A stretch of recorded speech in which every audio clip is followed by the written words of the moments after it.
Most homes are built with a purpose of family, a future, a sense of shelter. But the Winchester Mystery House was built out of fear. Not fear of burglars, war, or the world outside, but of something far more terrifying. Born into a well-off New Haven family, she was brilliant, refined, and married William Wirt Winchester, the heir to the Winchester Repeating Arms Company. Their union seemed charmed.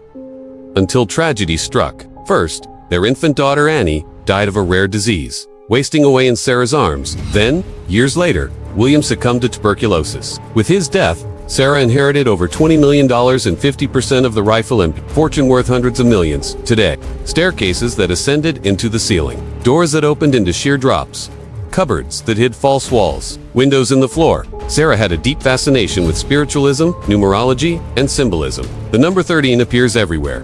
13 window panes, 13 step staircases, 13 ceiling panels, even 13 drain holes in one sink. A maintenance worker fixing a light in the hallway said he saw a woman in old black staring from a window only to discover the room behind the window was completely sealed. Others described lights flickering in perfect rhythm. Despite the power being cut, to this day, entire rooms are still being discovered. Blueprints were never found. Some theorists believe the house was a psychic map. Others claim she was creating a trapper prison for the dead. Perhaps she was just an eccentric woman broken by tragedy. Or perhaps she was right. Perhaps the dead were following her, and maybe they still are. Some even say she was trying to build a machine for resurrection. Whatever the truth, Sarah Winchester remains as unknowable as the corridors she built. The mansion didn't just feel haunted, it seemed to respond. Tour guides show curious visitors the strangest rooms. The room, the switchback staircase, the daisy bedroom where Sarah was reportedly trapped during the 1906 earthquake. Listen carefully. Behind the walls, beneath the floors, in the stillness of its endless halls, you might hear the sound of a hammer, tapping, building, as if the spirits still haven't finished what she started. But they've warned guests, never wander off alone. The house is a maze, and not all who roam it walk among the living. Chandeliers were modified to hold 13 candles. Stained glass windows bore cryptic phrases from Shakespeare and the Bible. She believed spirits guided her hand. Some say she communed with them nightly in the room, a secret chamber with only one entrance and 3 ways out, one of which leads to a dead-end drop. Some rooms were built with 7 exits and only one entrance.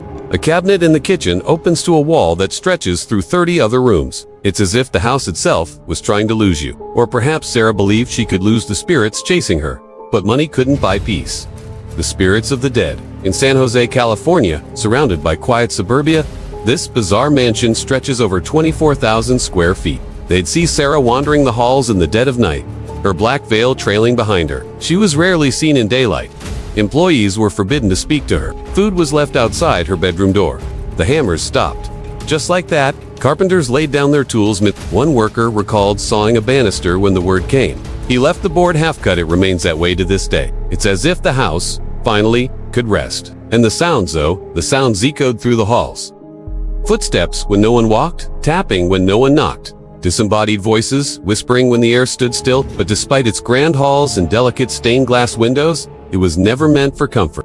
It was meant to confuse, to contain, to keep the dead from finding her. Sarah Winchester wasn't always haunted. Grief gave way to obsession. Sarah withdrew from society, drowning in sorrow and guilt. For the next 38 years, the hammers never ceased. Carpenters worked in rotating shifts, day and night, building and rebuilding rooms at Sarah's direction. But there was no master plan, no blueprint. Sarah would wake in the morning with new instructions. Add a door here, close off that hallway, tear down that wall. Entire wings were constructed, then sealed off, untouched for decades. She believed that the Winchester rifle, the very thing that had brought her wealth, had also brought her a curse. Thousands, perhaps millions, had died from the weapon her family profited from. And their spirits, she feared, wanted revenge. Seeking answers, she visited a medium in Boston. What the medium told her chilled her to the bone. Her family was haunted. The spirits of those killed by the Winchester rifle would not restand, neither would she, unless she built a home for them, a place for their souls. But if construction ever stopped, she would die. So, Sarah fled to California and purchased an unfinished farmhouse.